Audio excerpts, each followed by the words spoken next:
अस्सलाम वालेकुम अज़ीज़ दोस्तों, उम्मीद है आप खैरियत से होंगे। आज हस्ब वादा एक नफ्सियाती मर्ज़ के मुतल्लिक़ थोड़ी सी बात कर लेते हैं। आज जिस मर्ज़ के मुतल्लिक़ हम बात करेंगे इसको शिज़ोफ्रेनिया कहते हैं। शिज़ोफ्रेनिया एक ख़तरनाक मर्ज़ है और इस मर्ज़ के जो मुतासरीन हैं उन लोगों में अजीब व गरीब अलामतें पाई जाती हैं। वो लोगों पे शक शुबा करते हैं कि ये लोग मेरे ख़िलाफ़ हैं, मिलके मेरे ख़िलाफ़ साजिश कर रहे हैं और मुझ पे हंसते हैं और मुझे तबाह करना चाहते हैं और मिलके इसकी मेरे ख़िलाफ़ प्लानिंग कर रहे हैं। हालांकि हकीकत में ऐसा कुछ भी नहीं होता।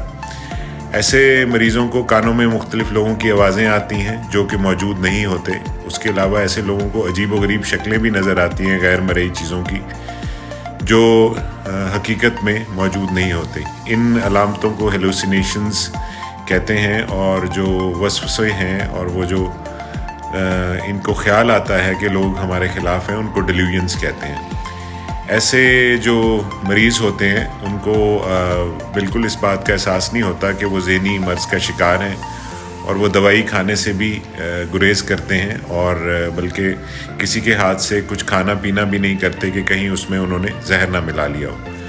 ये काबिल इलाज मर्ज़ है और इसका इलाज बखूबी मुमकिन है। अगर आप ऐसे कुछ मरीज़ या दोस्त आपके या अहबाब हैं तो उनको ज़रूर नज़रअंदाज ना करें और उनको अपने करीबी माहिर नफ्सियात को दिखाएं।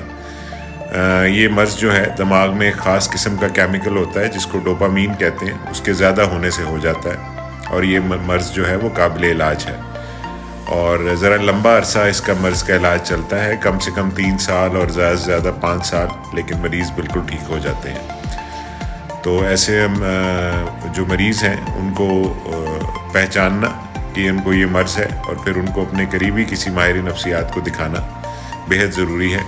यहाँ पे मैं एक बात वाज़ेह करता जाऊँ कि ये जो अमराज़ हैं जिनका मैंने अभी ज़िक्र किया है, ये जो अलामतें हैं, ये किसी के तावीज़ करने से या किसी जिन भूत या परियों के साए से नहीं होती, बल्कि ये एक ज़हनी मर्ज़ है और इसका इलाज मुमकिन है। मुझे उम्मीद है कि मेरी इस गुफ्तगू से आपको कुछ ना कुछ इस मर्ज़ के बारे में आगाही हुई होगी और आपके इर्द गिर्द जो लोग इस मर्ज़ से में मुब्तला हैं या आपके अजीज़ रिश्तेदार या दोस्त, उनको आपकी मदद की ज़रूरत है। उनको पागल या दीवाना ना समझें, उनको उसी तरीके से ट्रीट करें जैसे आप बाकी मरीज़ों को करते हैं और करीबी माहिर नफ्सियात को दिखाएं ताकि उनका इलाज हो सके। बस यही चंद गुजारिशात थी आज के लिए। अल्लाह ताला आपका हामी और नासिर हो। अपना ख्याल रखिए। पाकिस्तान पाइंदाबाद। अल्लाह हाफ़िज़।